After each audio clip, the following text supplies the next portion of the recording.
Assalamualaikum warahmatullahi wabarakatuh. Perkenalkan, nama saya Musur Alamin. Saya dari kelas 12 IPA 2. Di sini saya akan menjelaskan terjadinya peristiwa Poso. Sebelumnya kita pengertian dulu apa itu peristiwa Poso. Peristiwa Poso merupakan serangkaian kejadian ketegangan antara pihak Islam dan pihak Kristen. Terjadi pada bulan Desember 1998. Di peristiwa Poso ini terjadi 3 tahap. Tahap pertama dan tahap kedua terjadi bentrokan antara kaum Islam dan kaum Kristen. Disebabkan pada saat itu adanya musim Orde Baru dan benar-benar situasi politik daerah sedang tidak baik, memungkinkan untuk terjadinya kekerasan dan adanya ketidakstabilan di daerah tersebut, munculnya kerusuhan antara kaum Islam dan kaum Kristen. Situasi dan kondisi yang tidak stabil, lemahnya hukum memungkinkan terjadinya peristiwa kekerasan antara kedua belah pihak yang aslinya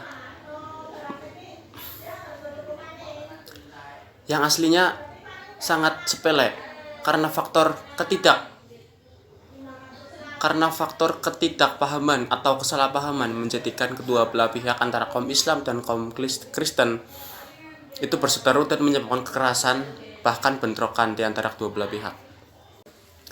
Pada bulan Mei terjadi fase ketiga atau tahap ketiga. Di sini korban dan jumlah kekerasan atau kerusuhan itu bertambah banyak atau sangat banyak-banyaknya ini pada bulan Mei ini.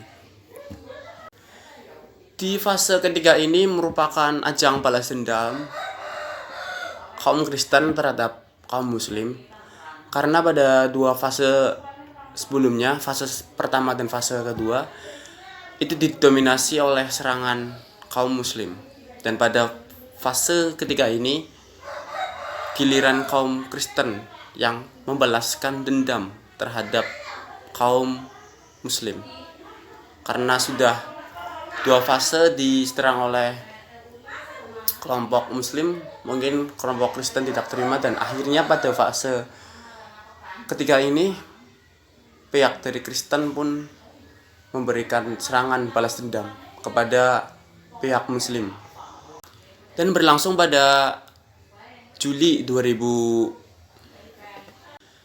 Dan pada fase ketiga ini di bulan Mei berlanjut pada bulan Juli 2000.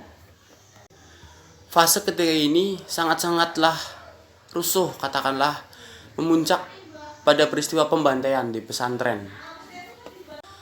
Pembantaian di pesantren itu terjadi di desa Lembak, karena pada desa tersebut umumnya mayoritas pesantren pelajar Islam pada waktu itu.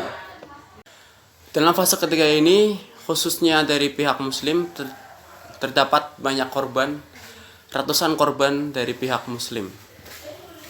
Dalam fase ketiga ini, umumnya yang menjadi korban adalah pihak Muslim dengan rata-rata jumlah kasus terbunuh atau kekerasan 100 orang dari pihak Muslim. Pada tanggal 20 Desember tahun 2001, diadakannya peristiwa penandatangan Perjanjian Malino, atau kita sebut dengan Deklarasi Malino.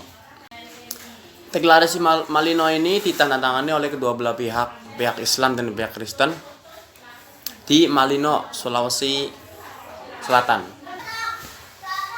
dan diinisiasikan oleh Pak Yusuf Kala pada saat itu. Peristiwa penandatanganan Deklarasi Malino menyebabkan menurunnya kekerasan antara kedua belah pihak, yaitu pihak Kristen dan pihak Muslim. Kesepakatan ini sekaligus mengurangi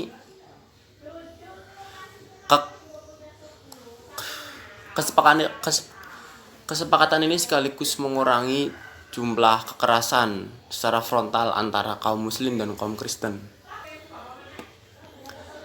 Secara bertahap, karena adanya peristiwa Deklarasi Malino ini di Sulawesi Selatan, menurunnya atau menghasilkan menurunnya kekerasan secara frontal antara kedua belah pihak, sampai di tahun berikutnya peristiwa ini menurun jumlah kasusnya sampai dengan sekarang, dan akhirnya peristiwa tersebut tidak ada lagi. Ini merupakan sejarah yang patut kita pelajari bersama, bahwa kesalahpahaman jangan sampai menyebabkan kerusakan atau kekerasan frontal di antara kedua belah pihak. Lebih baiknya kita menyelesaikan permasalahan dengan rasa solidaritas, toleransi antara kaum beragama. Terima kasih. Kurang lebihnya saya mohon maaf. Saya Yuri. Wassalamualaikum warahmatullahi wabarakatuh.